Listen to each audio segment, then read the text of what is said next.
जब मुझे पता लगा था कि मैं दिल्ली कैपिटल में साइन हुआ हूँ तो मैं एक चीज के लिए बहुत एक्साइटेड था। वो था मैं केएल भाई से मिलने के लिए। राजस्थान में थे या जब आप कोलकाता में थे, कोई एक ऐसी दिल्ली के प्लेयर्स आपको लगते हैं ऐसे थे जिनको आप लुक फॉरवर्ड टू करते थे? Means are there any players still in the team जिनको लेकर आपको लगता है यार there is a lot to look forward to? जब मैं इनके साथ बात करता हूँ बैटिंग को लेकर के, और नॉट ओनली बैटर्स, बॉलर्स भी हो सकते हैं कुछ ऐसे जिनके साथ जब आप, जैसे मिच स्टार्क, ऑब्वियसली यहाँ पर आप दोनों दोबारा आकर मिल रहे हैं फ्रॉम हाँ द जी। Old old KKR days. कुछ ऐसा है जो दिल्ली के बारे में आप बताना चाहेंगे, कोई ऐसे प्लेयर्स?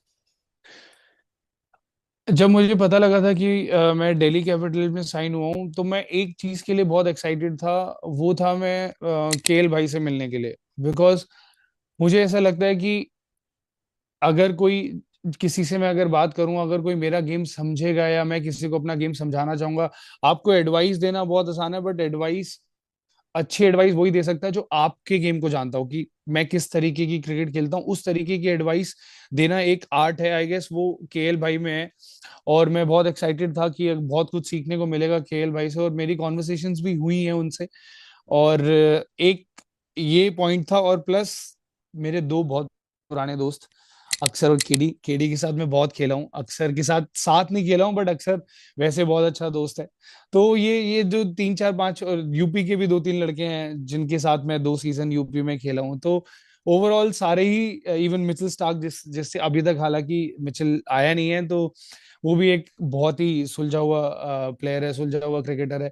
तो मैं अपने हमेशा अपनी क्रिकेट को ना बड़ा सिंपल रखना चाहता हूँ। बिकॉज मुझे ऐसा लगता है क्रिकेट को आप जितना ज्यादा उलझाते हो उतना वो टफ होता चला जाता है। तो मैं बहुत ही सहज बूझ से सिंपल रखना चाहता हूँ अपने क्रिकेट को, और उन्हीं लोगों से बात करना पसंद करता हूँ जो खुद की गेम सिंपल रखते हैं। क्योंकि इसीलिए मैंने केएल भाई का नाम लिया, बिकॉज मैं वैसे बहुत मिला हूँ केएल भाई से, बट एक ड्रेसिंग रूम हमने कभी शेयर नहीं किया। तो मैं उनको दूर से देख के मुझे हमेशा ऐसा लगता था कि ये बहुत ही सुलझा हुआ बंदा है, इस बंदे को अपने क्रिकेट के बारे में, अपने गेम के बारे में पता है, और ये उसके अकॉर्डिंग गेम को चलाने की कोशिश करता है, या उस सिचुएशन के अकॉर्डिंग खेलने की कोशिश करता है। तो वही मेरा माइंडसेट है। तो इसीलिए मैं बहुत एक्साइटेड था केएल भाई से मिलने के लिए। और जितनी भी कॉन्वर्सेशन अभी तक हुई हैं, आई थिंक वो जो मैंने सोचा था केएल भाई के बारे में एग्जैक्ट वो वही पर्सनालिटी है, और वो उसी तरीके के जवाब मुझे दे रहे हैं जो मुझे एक्चुअल में सुनना सुनना चाहता था, या जो मुझे पता था कि वो देंगे। हम्म। एक एक जो इंटरव्यू आपका था उसमें आपने बोला ऋषभ पंत से वो 3 सेकंड की बातचीत, थोड़ा सा उसको एनलाइटन करना चाहेंगे हमारे व्यूअर्स को और डेली फैंस को भी, कि 3 सेकंड में ऋषभ पंत ने ऐसा क्या बोल दिया, कौन सा ब्रह्म वाक्य था जो उनके मुंह से निकला और आपने बोला चलो भाई, मैं भी यही चाहता था, इसने भी यही बोल दिया, अब तो डील डन है? तो ऑब्वियसली दिल्ली ना बोलना तो बहुत ही मुश्किल था मेरे लिए भी, बिकॉज मैं हमेशा से चाहता था कि मैं लोकल बॉय होकर दिल्ली के लिए खेलूं। बट जब ये प्रोजेक्ट मेरे पास आया तो मुझे समझ नहीं आया। ऑब्वियसली मेरे कोचिज से बात हुई, मेरी क्या कहते हैं, डायरेक्टर से बात हुई, सबसे बात हुई।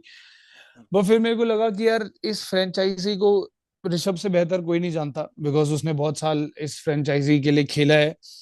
तो मुझे लगा कि मुझे उससे बात कर लेनी चाहिए। तो मैंने उससे जब बात करी तो मैंने उससे बोला कि भाई ऐसे ऐसे, और ये भी कोई लास्ट डे की बात है बिल्कुल, मतलब लास्ट डे, जैसे कल रिटेंशन जानी थी और आज 7:30 8 बजे की बात है रात को। तो मेरे पास बहुत ज्यादा टाइम भी नहीं था।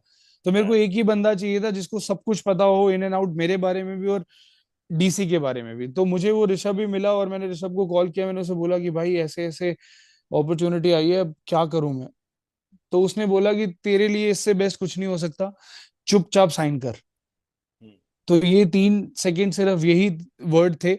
और फिर मुझे ऐसा लगा कि अगर वो ये चीज बोल रहा है, क्योंकि मुझे पता है कि वो मेरा बुरा नहीं चाहेगा, और उससे ज्यादा बेटर डीसी को कोई जानता नहीं है। तो अगर उसने वो दोनों चीज सोच के बोली है, तो फिर ना बोलने का तो वैसे भी सवाल नहीं था, बिकॉज मैं दिल्ली दिल्ली से खेलना चाहता था।